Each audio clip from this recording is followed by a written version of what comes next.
दोस्तों, आपका मेरे YouTube चैनल पर स्वागत है।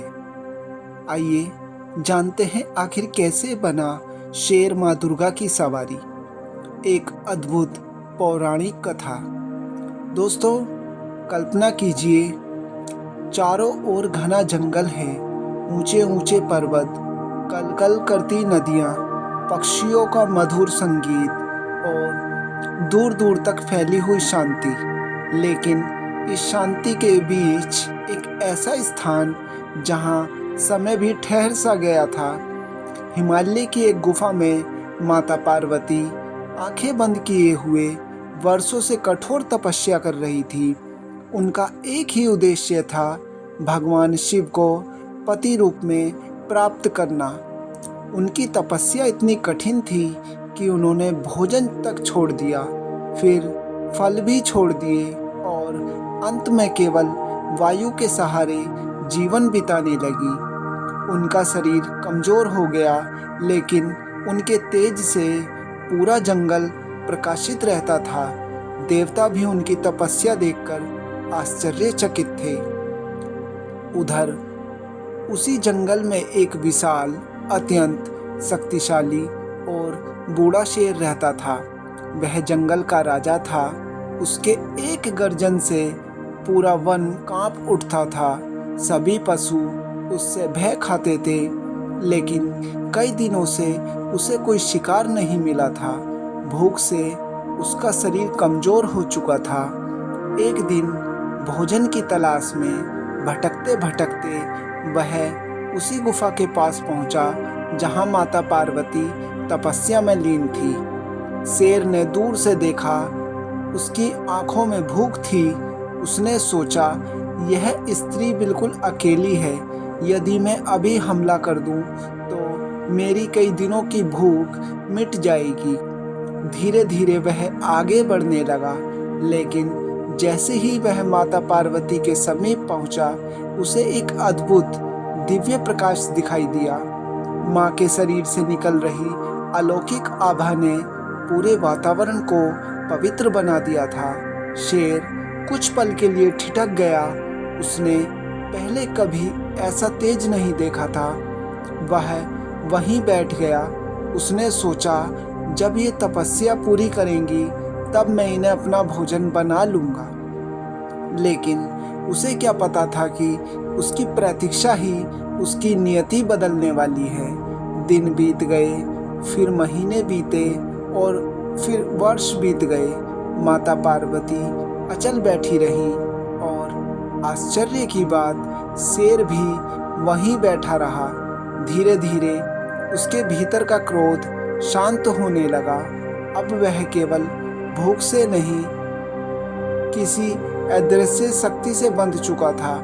वह माता की तपस्या का मौन प्रहरी बन गया था।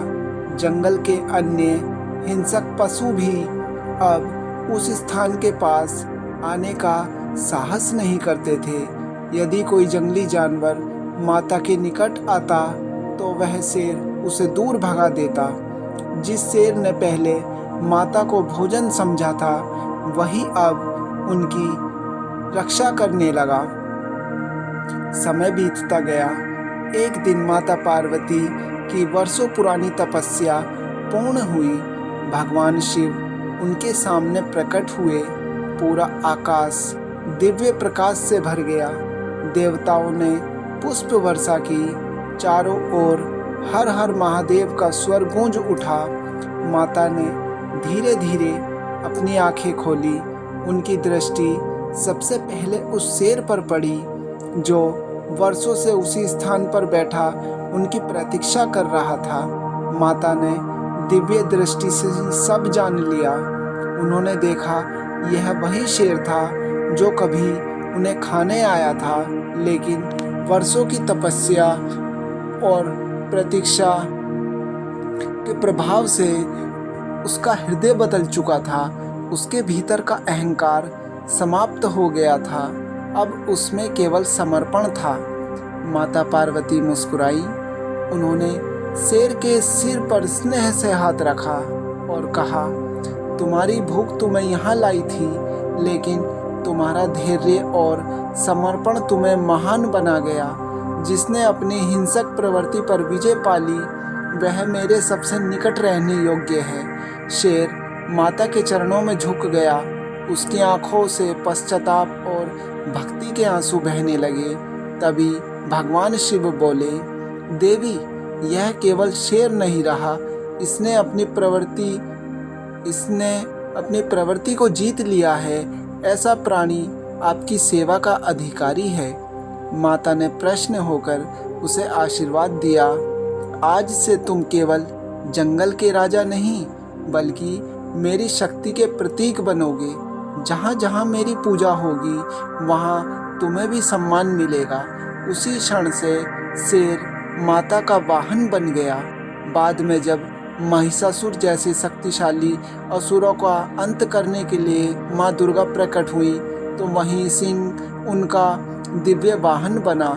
जब भी माँ युद्ध भूमि में निकलती शेर की गर्जना से दुष्टों का साहस टूट जाता।